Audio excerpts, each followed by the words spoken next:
কেমন আছেন সবাই? আমি ভালো আছি। আজকে আবার চলে এসেছি আপনাদের কাছে একটা নতুন ভিডিও নিয়ে। তো দেখতে পাচ্ছেন প্রথমেই আমি পেঁয়াজগুলোকে ভেজে নিচ্ছি, মানে বেরেস্তা করে রাখছি। তো আজকে আমি ভাবলাম যে ভিডিওটা করতে করতে আপনাদের সাথে একটু কথা বলি।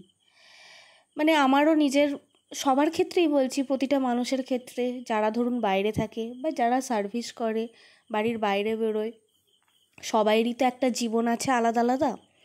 তো প্রতিটা মানুষেরই, মানে আমরা যেন এই কর্মব্যস্ত জীবনে সবাই এতটা বেশি ব্যস্ত হয়ে পড়ি যে আমাদের নিজেদের জন্য কোনো সময় থাকে না।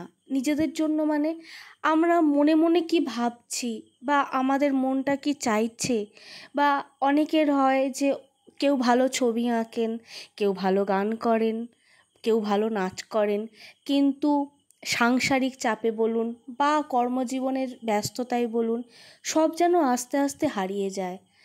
তো সেই জন্য আজকে আপনাদেরকে কাছে কথাটা বলতে ইচ্ছা হলো যে আমাদের প্রতিটা মানুষেরই উচিত সেই নিজেদের জন্য মিনিমাম কিছুটা সময় রাখা।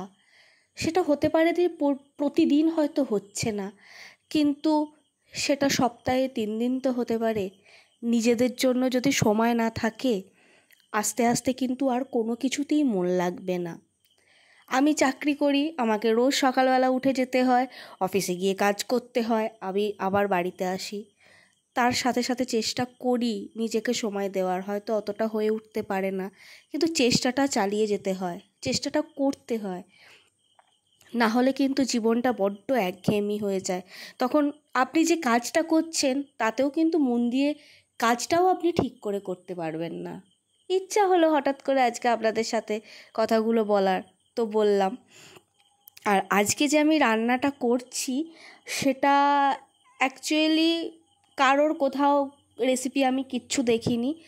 আমার চিকেন বলুন, মাটন বলুন, মাঝে মাঝে অন্যরকম করে খেতে একটু ইচ্ছা করে, তো সেই রেসিপিটাই ট্রাই করেছি। বেরেস্তাটা ভেজে প্রথমে তুলে রেখে দিয়েছি, তারপর তাতে দিয়েছি গোটা গোটা এলাচ আছে, দারচিনি আছে, লবঙ্গ আছে, তার মধ্যে আবার অল্প কিছু একটু পেঁয়াজ কুচি দিয়ে দিয়েছি, তার মধ্যে দিয়েছি স্বাদ মতো নুন, আর আছে চিনি, আর দিয়েছি ঘি। ঘি দিলে ফ্লেভারটা একটা অন্য রকমের আসে। অনেকের কোলেস্টেরল থাকে, তবে ঘিয়েতে অতটা এফেক্ট আশা করছি হয় না। তো তার মধ্যে ওই জিনিসগুলো দিয়ে, তাতে আদা রসুন বাটা একসাথেই পেস্ট করা ছিল, ওই বাটাটা দিয়ে দিয়েছি। সেটাকে ভালো করে একটুখানি ভাজা ভাজা কষিয়ে নিয়ে তাতে মাংসগুলো দিয়েছি। মাংসগুলো একটু অল্প ভেজে নিয়ে তার মধ্যে একটা বাটিতেই আগে থেকেই আজকে তুলে রেখেছিলাম হলুদ গুঁড়ো, লঙ্কা গুঁড়ো আর জিরে গুঁড়ো, সেটাকে দিয়ে দিয়েছি। আজকে আমি রান্নাটায় কোনো রকমের টমেটো ইউজ করিনি, আজকে আমি পুরোটাই করেছি টক দইয়ে। তো 100 গ্রাম টক দই ছিল, সেই টক দইটা দিয়ে ভালো করে ফেটিয়ে নিয়েছি, তারপর সেটা দিয়ে দিয়েছি। আর টেস্টটাকে অন্যরকম করার জন্য দিয়েছি বিরিয়ানি মশলা, আর কালারের জন্য দিয়েছি কাশ্মীরি লঙ্কা গুঁড়ো, ঠিক আছে, কাশ্মীরি মির্চটা দিয়েছি।